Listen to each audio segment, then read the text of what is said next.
Good morning, students. Let us continue with Renaissance. Prose writers were also influenced by Renaissance movement. Some of the important prose writers include Erasmus, Sir Thomas More, Lilly, and Sidney. Erasmus was a Dutch born humanist and scholar.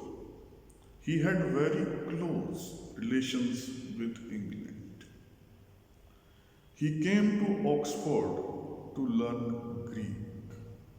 His major work is The Praise of Folly, which published in 1509.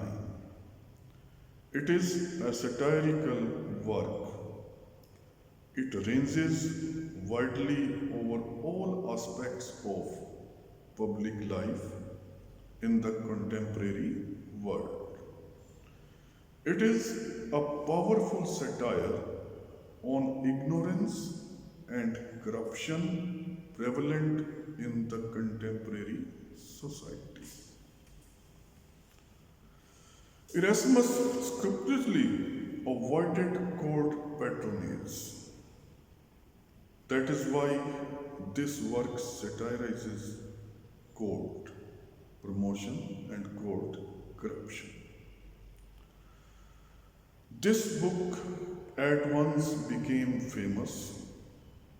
The way Erasmus projected his ideas and philosophy of life in his book shows that he was a first-rate thinker, biblical scholar, and above all, a humanist.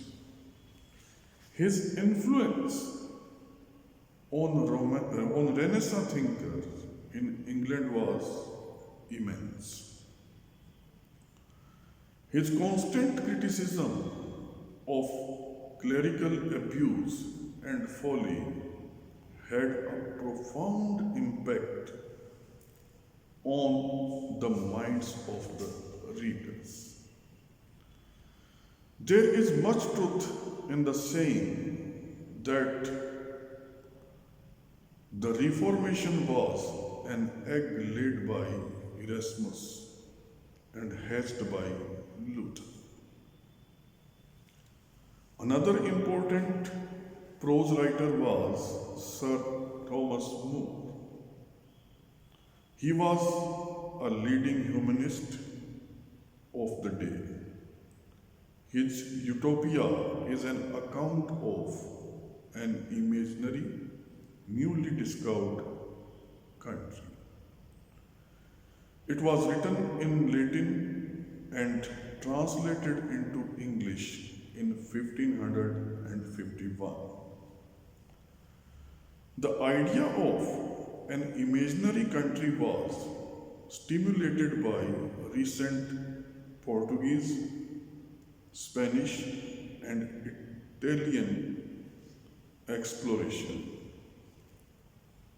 It was inspired by Amerigo Vespucci's travel accounts. It was also inspired by the Greek philosopher Plato. The subject of the book is the search for the best possible form of government. More meets a traveler, Raphael Hithode, at Antwerp, who was discovered Utopia. In fact, More's Utopia introduced a new genre in English literature.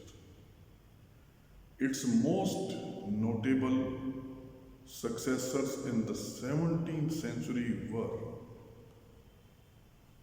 Bacon's Unfinished New Atlantis and James Harrington's Oceana. In the 20th century, H.G. Wells was a very eminent utopian. He wrote the works like Anticipations, A Modern Utopia, and New World for Old. Thus, More's utopia exercised a profound impact on succeeding literature. Another important prose writer is John Lyly. His famous prose romance is Euphues.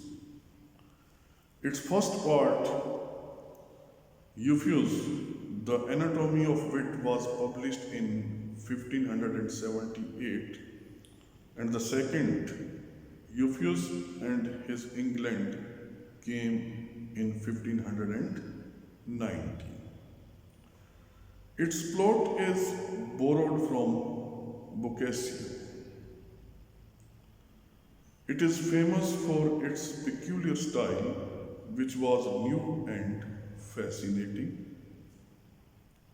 It gave birth to the style of writing called Euphuesian. Its style is of rather grotesque exaggeration. It is informed by flowers of fancy in the shape of lavish ornamentation. It makes excessive use of antitheses and allusions to historical and mythological personages. Other devices of this style are alliteration, pun, and the word play for its own sake. The success of this book initiated a convention of writings in an elaborate rhetorical style. It had a deep impact on the evolution of English novel. Another significant writer of the Renaissance was Philip Sidney. He wrote a famous pastoral romance, The Arcadia. It exists in two versions.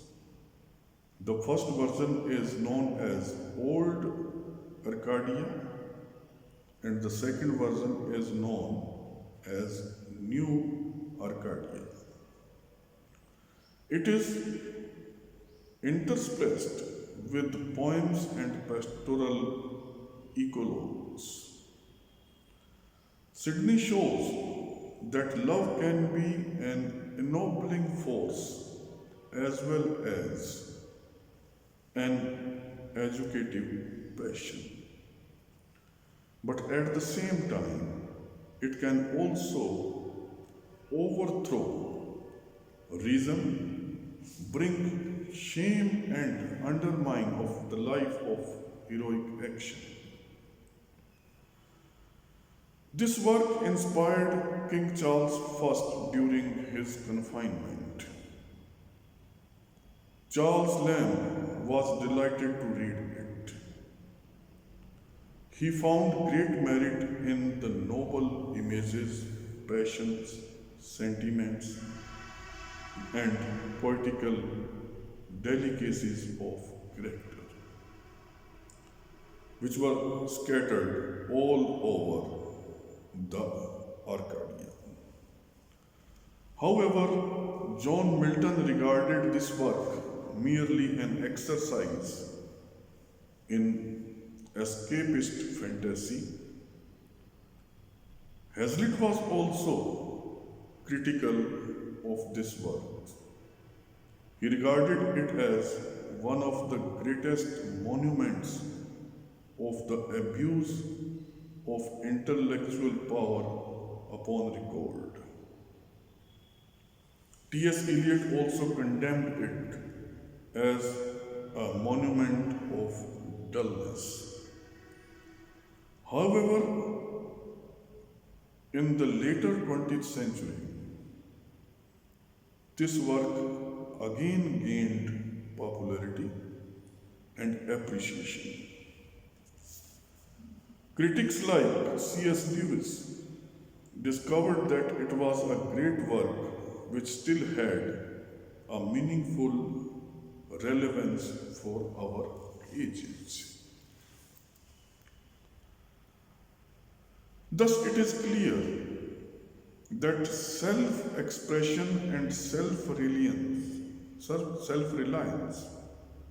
intense curiosity, and exuberant joy of life, dispassionate pursuit of truth, and a burning desire for material growth were the hallmarks of the Renaissance literature.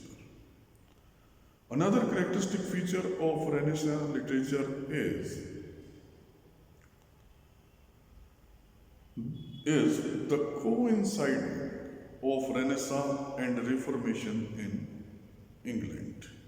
One finds a harmonious blending between the two in Milton's well-known epic Paradise Lost. With this, it marks the end, whereas Renaissance is concerned. Next, we shall be starting with Reformation. Mark it here. Thank you very much.